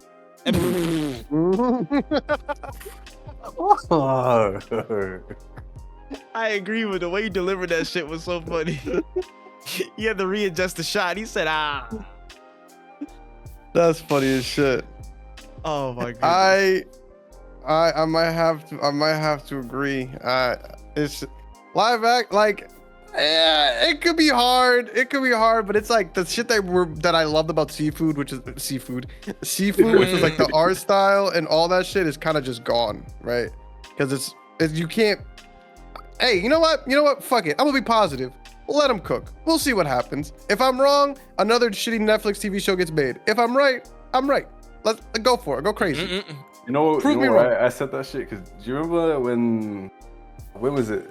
PlayStation did some like BS promo with like a live action, like SIFU, like yeah, they did the live action short. Yeah, and I was just like, even if you put the right people behind this, I want to watch this. Don't try. Like you have a good thing going. Yeah. I'm not gonna point fingers at anything, but I mean, there might have been like a program or a show that did like an animated short about SIFU, and it was like really good, and we wanted more time from it. I don't know what it was called, you know, it escapes me. I feel like it came out recently, you know what I'm saying? Correct me if I'm wrong, but I think it did that. So if y'all just stick to that would be nice. Like, shout to Chaz Stahelski, I think he's dope, but leave live action alone, bruh. We good. I feel like low key, like I think it's dead if they just follow the game story. Like it has to be like there's got to be more in terms of the content of it. There's got to be more characterization like and such. Arcane angle where they just like completely kind of reinvent like what it is we think we know about this universe, right? But no, I agree. And again, like add like the characters, like that wild man or whatever that you face. That was the first boss in SIFU. Like all these people, like we have like bare bones of what they are, who they are, what they did. But like, if they give us that in the animation style that we've seen, can be like great for it. This could be really good. But in live action, the height of it goes down again, like it does with most of these things that are adapted into live action. I'm like, I don't know how it's going to come out. You know what I'm saying? Especially on the action front where so much was fluid from it. I have a lot of confidence in Chad to produce something that's very action fluent, but with everything else, I just feel like it doesn't mesh well with the art. You know what I mean? But I guess we'll see if it comes to light, you know? We'll see if it comes to light. But we can slide on here and talk about Avatar. And again, not the blue people, because we don't usually do that on the show, bro. I don't give a fuck about them blue people like that. We can talk about Avatar: The Last Airbender, because apparently there is a sequel series in the works titled Avatar: Seven Heavens, a brand new series from the original creators. A couple of them are involved here, talking about some earth-bending twins after a world-shattering disaster where one discovers she's the new Avatar after Avatar Korra. So there's some disaster, the world's in peril, there's twins, earthbenders, and again, this is the one after Korra, so I guess Korra is her only like a lifeline or whatever. I saw the discourse on Twitter, bro. I saw people going all over like, damn, Korra fucked it up again, boy, doing all this craziness. But how do y'all feel about a potential sequel series in Seven Heavens? Fuck that shit. Nothing good has come from this fucking franchise since 2010, bro. Damn, you ain't gonna give him a chance? Okay, well, actually, the live action shit, I did not give a fuck about either. You have a point, but damn. Oh, shit. Just realized that mid-sentence, but damn, you know what I mean? Like, dog, I'm not gonna lie to you. And I like Korra, which is a sentence not many people be saying, but I'm gonna give it a stack. You're a brave soldier, man. I know. I'm not even hating on Korra either. Like, I know what, bro. I believe you mean. I know what you mean, because I kind of feel similar. I do think she does get a bad rep. The only reason I'm not excited about it is because they literally said, "Hey, Korra fucked it up again," and that's why I'm like, "Come on, guys, some of us fucked with her. We thought she was cool." I think she just was a problem. Like, the problem with Korra was just bad writing, and the fact that they had to end the season. Every season was their last season, so they had to fucking write it in a weird, wonky way. Literally every season they're like, "Yo," really pushing like that. Yo, we might. This might be it. By the way, y'all done after this, and they're like, "Fuck! All right, let's try to give as much cool shit in one season as possible." And then they couldn't do it, and everybody was just like, "Wow, this shit just, it feels like it's written wrong." And it was, and that's why I fucks with Korra, but I just feel like she get a bad rap. I mean, Shawty had to fight Superman in the shit. The motherfucker was flying, no bending, just literally flying, and motherfuckers was like, "Nah." Aang fighting the one, like, I'm not gonna get into this. This is gonna spiral. I saw him laddering in. I saw him building up. Steve. I'm not gonna get into this. All I'm gonna say is, I will let it happen, I guess, but I just don't like the fact that they're like, "Oh, something fucked up with Korra again," and that's my biggest issue with it. Is like, dog, we couldn't do anything else. They couldn't have been the problem for it. Like, I don't know, but other than that, whatever, fuck it. Let's see what happens. Like, you know, what I'm gonna say, no to TV. Like, I already paid for the shit. Nah, fairs, man. I guess we'll see what happens. You know, we'll give it the old college try. You know what I mean? Hopefully it pans out. But we can slide on here and talk about the rest of these stories here. I wanted to mention this because it happened a few weeks ago, but I did want to give it some proper credence here. The Great Warner Brothers Shutdown. As of this time, several studios have been cut, chopped, canceled, burned to ashes, as WB has been trying to, I guess, downsize or whatever, and do a whole bunch of different things that they're trying to do. I don't know what, but they're trying to do some things. But they have shut down Monolith Productions, Player First Games, Warner Brothers San Diego, canceling, of course, Multiverse is already canceled on the way out, so Player First is completely closing down around it. The Warner Brothers, Wonder Woman project from Monolith is closing down, so that's been a whole thing in and of itself. There's been a whole bunch of stuff going on. We don't know what's happening with the Nemesis system. They just want to focus on Harry Potter and Game of Thrones, basically. They just want to lock in on the big IPs.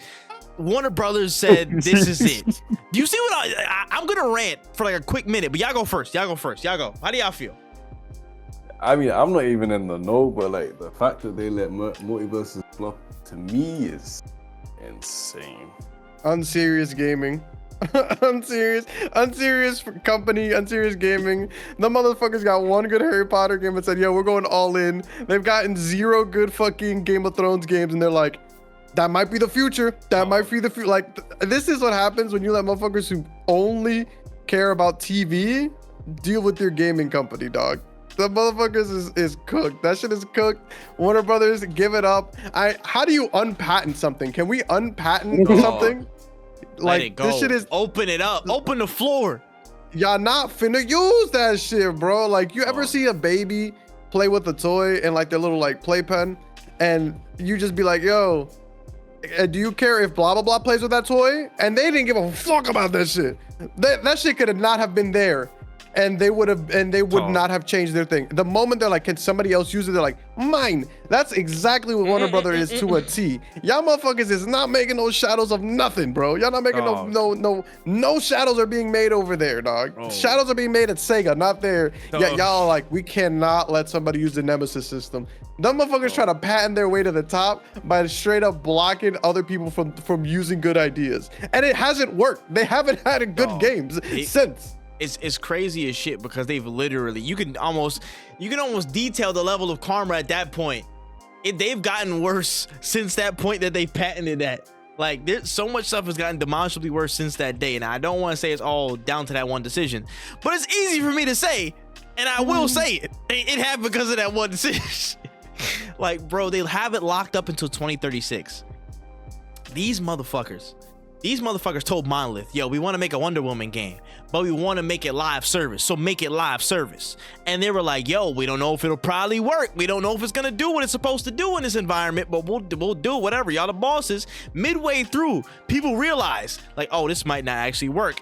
These suits tell these guys, restart the game, reboot the game, do it single player, and we'll try it again from there.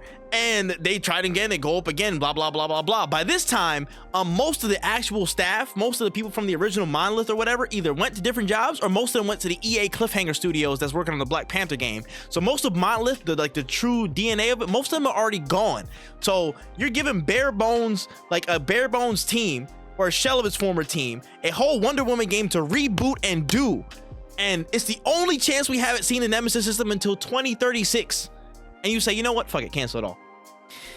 Warner Brothers, like, nah, we don't need this shit. Warner Brothers, welcome. You are now my new #1 most disliked gaming company on the planet, bro. There's a lot of them. Out there, bro. He hates you more than he hates Ubisoft. Bro, you see what I'm saying? More than EA. That's nuts. Bro, this is serious. This is serious.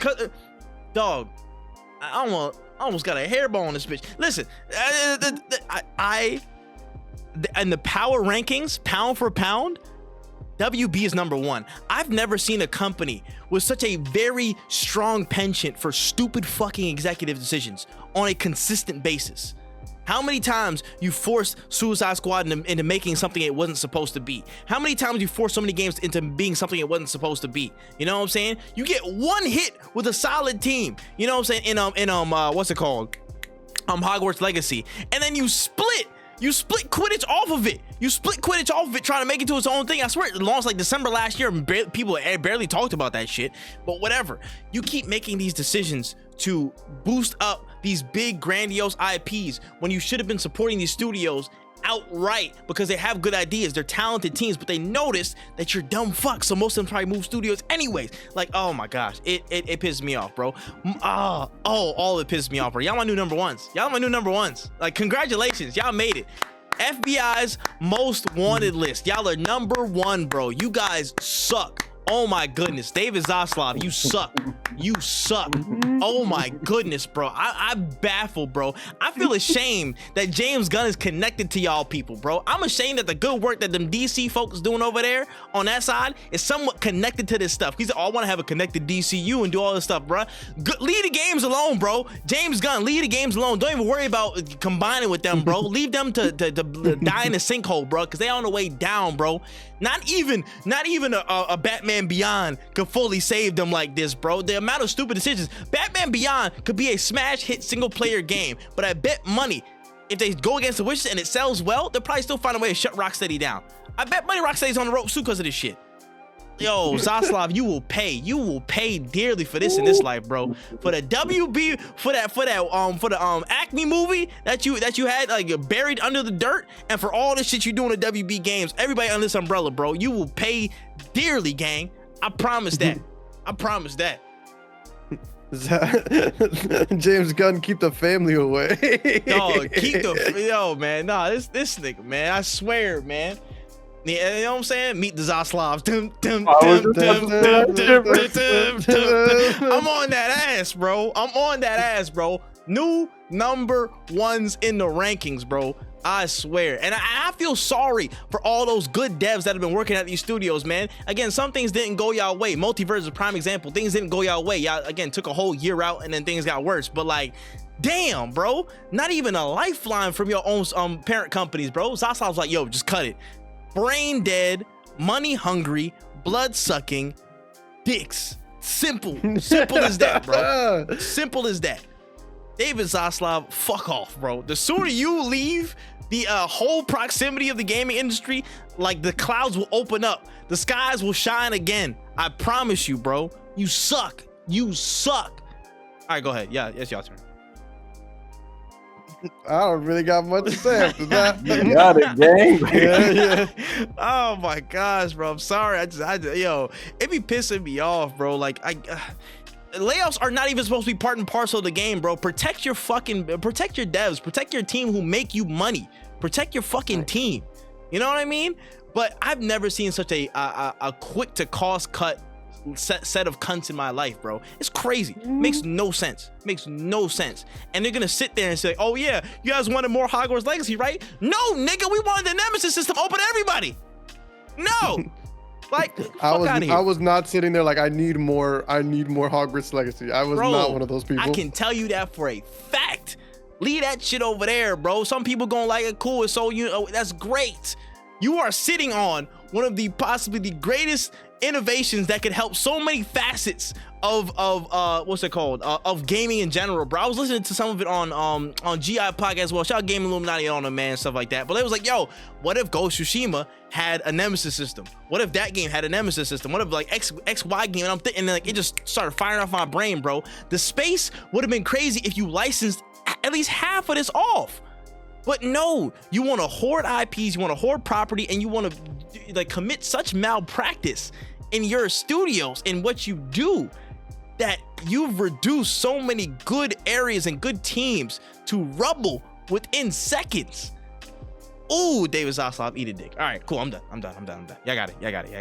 If I've indicted us with WB, I'm so sorry. I'll cut this out of the podcast at a later date. This is just the thoughts of that man trip. Don't worry. You're telling me I won't be able to get a free copy of Quidditch on the PlayStation 4? I got a job. I don't care. Fuck this. Fuck them. Hey, like, man. oh no. Yeah, I lost my free battle pass to multiverses. That's tough. I can't play Lego Harry Potter in 2023. No.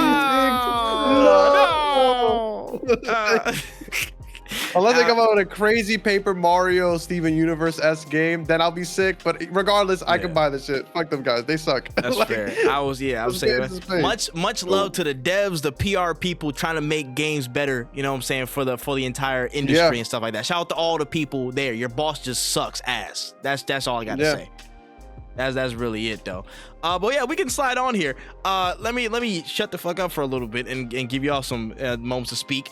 Kai, this is your time to shine because Fragpunk has released and we got some first impressions, some first looks at what's been going on with the game. And apparently there's been a lot of just back and forth about whether it'll be selling well or doing its thing or whatever. But apparently in the first couple of days it doubled its player count and it's been in a really good swing of things. People have been picking up steam, people have been liking it, people have been again digesting it. How do you feel about Fragpunk, our correspondent Kai? I initially was like, yo, this game has a sick art style, but the game's probably gonna fucking suck. But it doesn't. Like, I actually completely eat my words. Like, the game is fun. Now, I think the thing that actually holds this game's entire experience together is the USP of the shard cards. Other than that, I'm not sure it has that much going for it as a 5v5 tactical shooter. But the sort of the randomness and like the fun moments that have come from the cards has been really, really enjoyable. I've got just under 10 hours. I actually wish I did have more hours because I've actually been having fun. But my first impressions is that it's got a really high skill ceiling in terms of like, you load the game up, you play your first game, and you're like, what the fuck just happened to me? like it's worse. Like I would say that the onboarding experience could be a lot better, but I actually don't know right now. As in, the same way like you load up Valorant, you play your game. I feel like the pace of Valorant is so much slower, so you get like a little bit more time to learn and understand not only what the characters on your team do, but what enemy team does. Whereas in Fragpunk, it's just kind of like, you've got each character has their own individual. The maps have properties, and then you've got these shard cards, the shard cards where all of a sudden you've gone from playing attack to defense, or everybody has melee. People have big heads. Like there's a lot going on. So I feel like that like first experience might deter people, but if you stay and you actually like take the time to just understand that like bullshit can happen, I think that's when you'll start to really have fun with this. Like I wasn't. If I compare it to Valorant, because I think it's the closest comparison I could give it, is like when I play Valorant, I'm just like, fuck you, fuck everyone, this game sucks, right, die. But when I played Fragpunk and it was like, oh, this round everybody has to melee, I was like, yeah. You know what I mean? Like, I don't know what it is about like the formula that they've created, but the experience is really fun. Now this might change entirely when I unlock ranked in about that for a week, and sucks. For now, the game is good. No, fairs. I've only seen bits and pieces. I gotta try it out soon.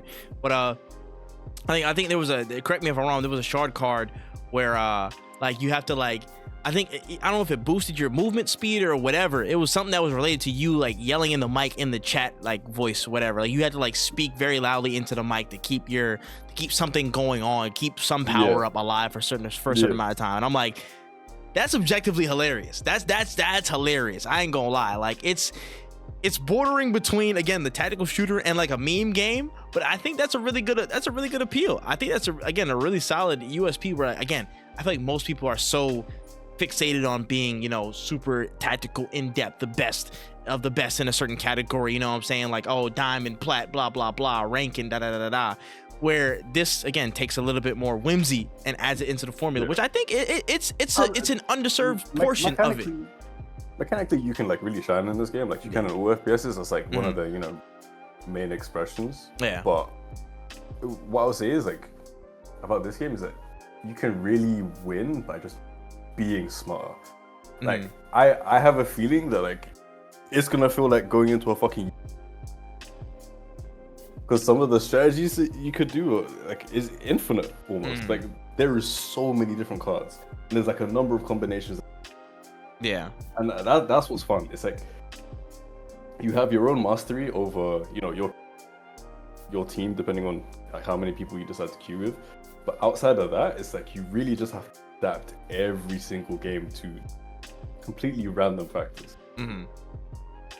Which I think that's good. I think that is a good thing to not have such a predictable loop. Again, like there's so many things that you could adjust for. And again, it's just the fact that you don't know, and it inserts that level of variance that I think it's good for games like that. Because I feel like sometimes people get very, very formulaic when it comes to their spots, their roles, where they go to, how they again swing around the map and stuff, and what plays happen. Again, there's obviously a lot of variance in that, but even then, when you get a lot of playing time down in these games like CS:GO, Valorant, and stuff like that, you have a mode, you have tendencies, you have patterns and behaviors.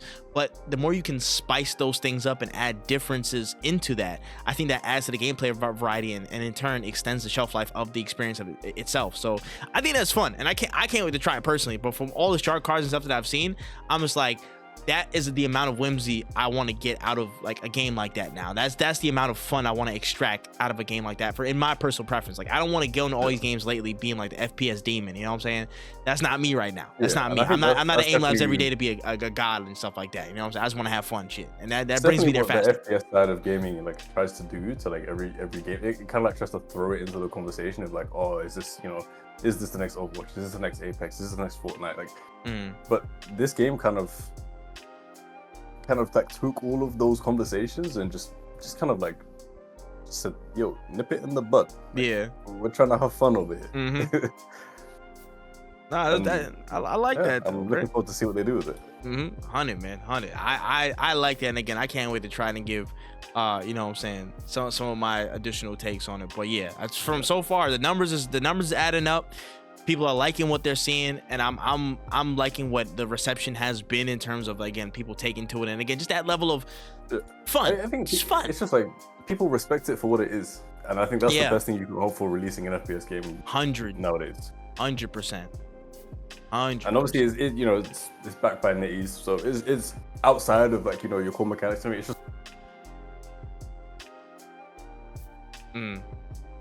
Yeah, no, I hear, I get what you're saying. I was like, I just think it's in a good, it's in a good level of perception. It's in a good spot of perception right now, where I think it'll definitely benefit itself as it goes forward, adds more cards, adds more things to the gameplay, tweaks characters, all that stuff like that, and just has that basis of fun, and I think things that are more approachable will have a higher chance to have longer shelf life. So we'll see what's going on.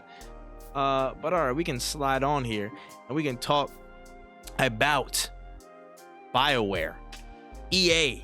What's happening with all of them over there, bruh? And there's so much to unpack with this, because this is a bit of an older story, but I did want to touch on this. So because of the recent movements and stuff like that, there were some cuts at Bioware post Veilguard and what was happening with that. Apparently, Bioware has now has fewer than 100 employees at the company, at the studio. There's less than 100. With again the next Mass Effect on the horizon and all that stuff like that, it is Bioware down to 100 workers, and there were some cuts that were being justified or unjustified, whatever. You know what I'm saying? There was a quote going out from some of the EA teams. I think it was a general manager.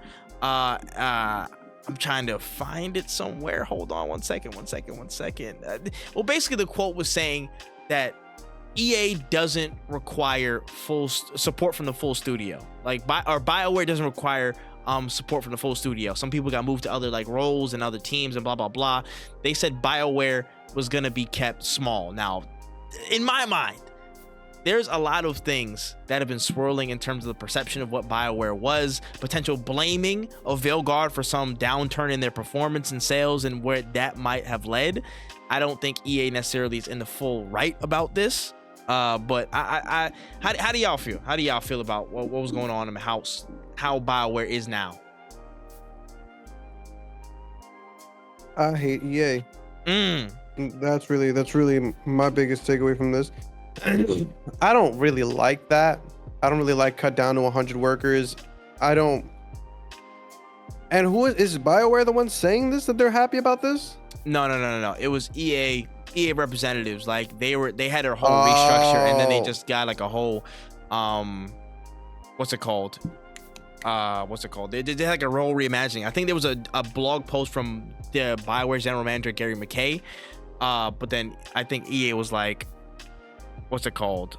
Actually, no, I think it was him. I think it was him from BioWare. It was like, yeah, nah, we just don't require full support from the full studio of EA or whatever, blah blah blah. And then EA just took some people and moved them to other teams.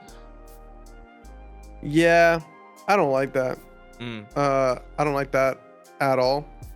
I also just don't like the movement of people. Like, again, I just don't see how moving people from different teams to different teams, making them basically learn an entire new working environment, working with new people, like it's just putting yourself further and further on the back foot. I think a lot of people who make games really well are people who work together really well and who can continuously learn from one another and understand how each other works and how each other thinks. And I just don't see that happening when you keep restructuring and rechanging and laying off and hiring new. Like, it just doesn't really make any kind of sense to me.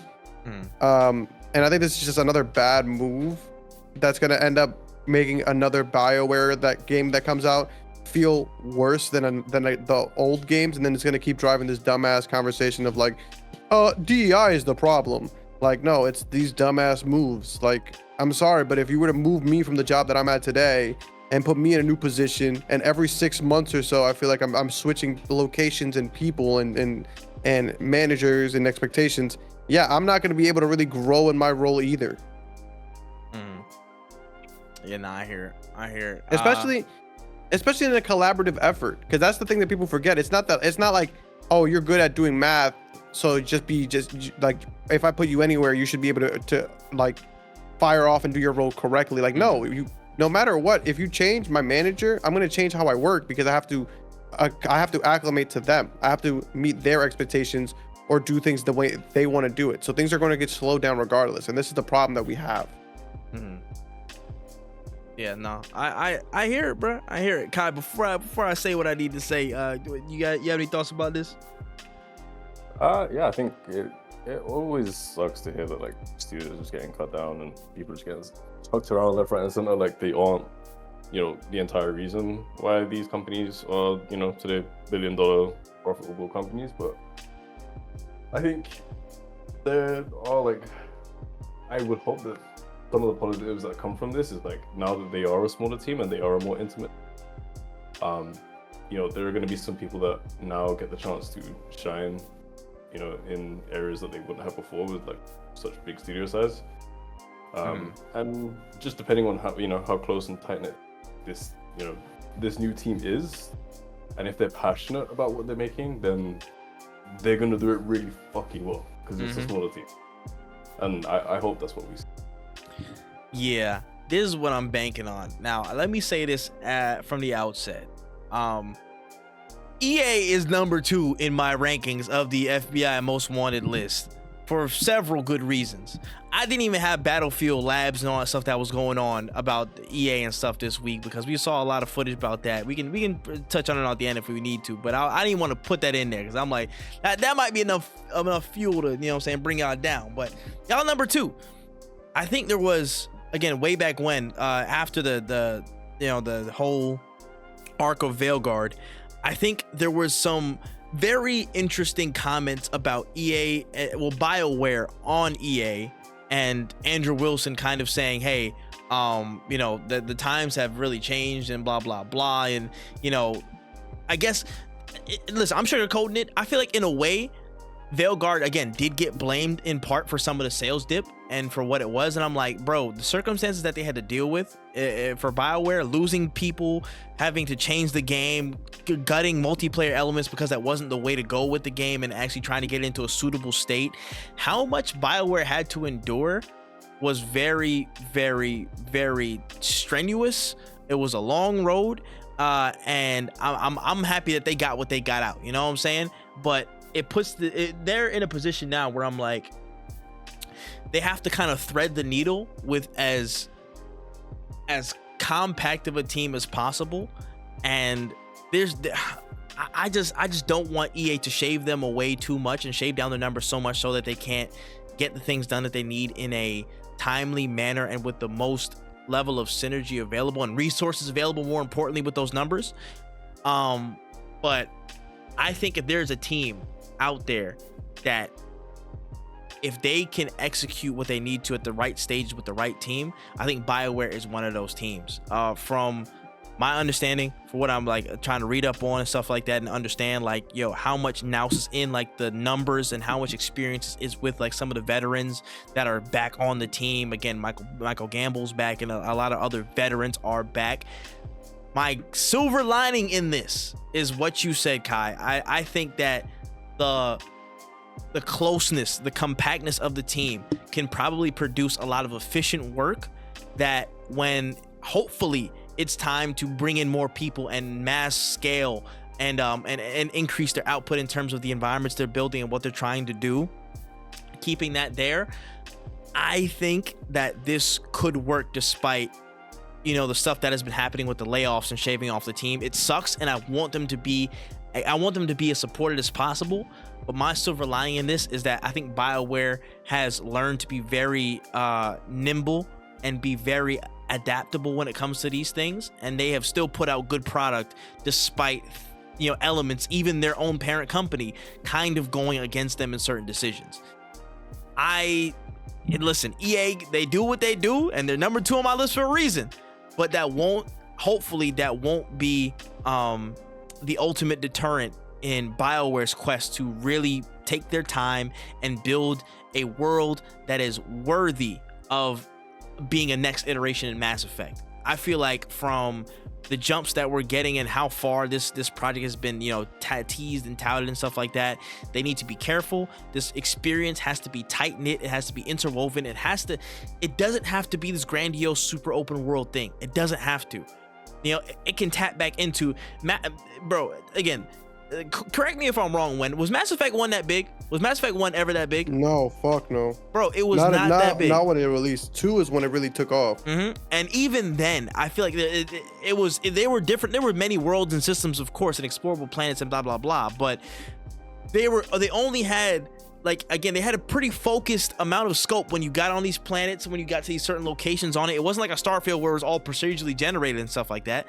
There was still enough focus to create life and have a lot of novel moments in those specific locations, but it wasn't the whole enchilada and gave you everything to explore. And I feel like going too far out of that range for Mass Effect, it's a disservice. It's a disservice. But I think with a smaller team, with the veteran knowledge that is there, they can still brain the scope of Mass Effect into something that is tight, that is efficient, that does what it's supposed to do on the core tenets of what we think Mass Effect is, or what they know Mass Effect is. Again, the interwoven elements of the story, the narrative, tight gameplay. Again, just building on the base of Andromeda, because I still think that was probably best in class from what I've seen. Bringing those tenets together, and then again, just story, world building, and more story on top of that. If they can do what they need to do with the compact team they have, which again, they've proven they have adjusted through so many things beforehand with the Veilguard journey, I think that they can survive that. They can survive 100 workers. If the general manager is saying, listen, 100 workers were fine, to an extent, based off of what Veilguard was, I can take some of his word for it. I don't know if there was a veiled meaning behind it, like, oh damn, yeah, we're fine, yeah, cool, whatever, blah blah blah, or he's just saving face because Andrew Wilson's on his ass. I don't know, but I will say I can believe some of what BioWare's kicking because of how they did Veilguard, because of what Veilguard was. So I can live with that. And I just hope that they're getting the support at the right times that they need to make Mass Effect 5 or whatever the next Mass Effect 4 or whatever it's going to be billed as good as possible. That's all I want. Because if y'all fuck up Mass Effect, bro, EA, you're going back to number 1. That's all I'm saying. You're going back to number 1, my nigga. That's all I got. You might as well move the chess piece now. Yeah, man. I don't even want to speak. I don't even want to speak like that, gang. I don't even want to speak in that format. You know what I'm saying? So presumptive, but I will move that bitch. I tell you that. But moving on to the last story here. Let's bring it back, man. I know he's got the greaves on. You know what I'm saying? Feline by his side. Dinner's done. Talk to us about Monster Hunter Wilds. So Monster Hunter Wilds is truly, I think, hands down, and I talked to a couple of my friends who play Monster Hunter, been playing for years. We can all agree this is the best Monster Hunter game to play if you've never been a fan of Monster Hunter or you've never tried Monster Hunter.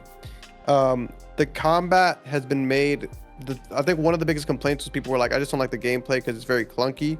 The focus mode straight up removes a lot of that. At first, I didn't think I was gonna like focus mode, but now I don't think I could play without it.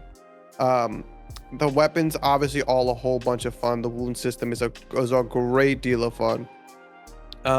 Multiplayer, which was my biggest gripe in the beta, is actually not anymore. Like, good. You make a little clan, bro, and just let people join the clan. Y'all are literally gonna be playing in the same lobby all the time. Like, I literally don't ever invite people to my hunts. I will just be in a Discord with the homies, and we're all doing our own thing. And I'll be like, oh, I'm about to fight the Rathian, and people will be like, oh, all right, I'm gonna just join up on you, and they just like go to their thing, find me, and hit accept. Some people will join my hunts, and we won't even be in a Discord together. Like, I'll just be in a hunt, and they'll just like check it, because that's something you can just do, is just check to see what people are doing.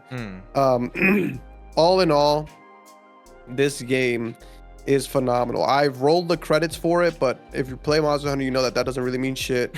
My hunter rank is very low. I think I'm like 11 or something. I beat the main story. I'm just starting out in high ranked, and I'm just like getting my bearings on everything, truly. So I cannot speak too much for end game, but I could speak on the story. The story was the first time I've actually felt any kind of emotion in a Monster Hunter story. Most of the time, I'm not paying attention. I'm not gonna lie to you. I'm just tapping A so I can get to the next monster I can hunt. But this time around, it was actually really good. The cutscenes were sick. The cutscenes are usually sick, but this time, like, my hunter was actually cold as fuck. Like, I was like, this motherfucker is dope, bro. I really, really love my character. And it gives you like a connection with the character, and as well as some of the other characters too. Like, it was just done so well. Character customization amazing. Armor sets look amazing. Every weapon I've played with, I've had a lot of fun with, except for the heavy crossbow, but that's just because, not crossbow, blowgun or bowgun, whatever you want to call it. And that's just because I don't think I built one that I like, because that's another thing too, is that some of the weapons, depending on the weapon type, they are different depending on what monster you build it off of. But I haven't had any real complaints about the game. Like, truly, everything they've added was cool. The mount is a necessity in every game. I don't ever want to run around the maps anymore. They're too big. Like, if I have to get on a mount, if I have to walk to a spot, at one point in the game, there's like a small spoiler. You're not allowed to use your mount. It is like for maybe all of like half a mission. And I'm not gonna lie to you, that was the worst part about the game. Having to run around with my own 2 feet in this big ass map, I was like, this is bullshit. And I'm happy I got it back expeditiously, because I was not, I genuinely think I was gonna stop my session there, because I was like, I don't think I could do this shit if I gotta run. So like the maps are enormous. Ain't legging that shit.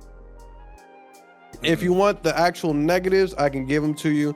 The only negatives that I can see, and this is as a person who's been playing this game since Monster Hunter 3 on the 3DS, or the DS, I can't remember what it came out on, but the issue I had, and it's just one issue, the Palico is not like in Rise. You were able to customize the gear, of course, but you were also able to customize the type of Palico it was. Is it a support one? Is it an attack one?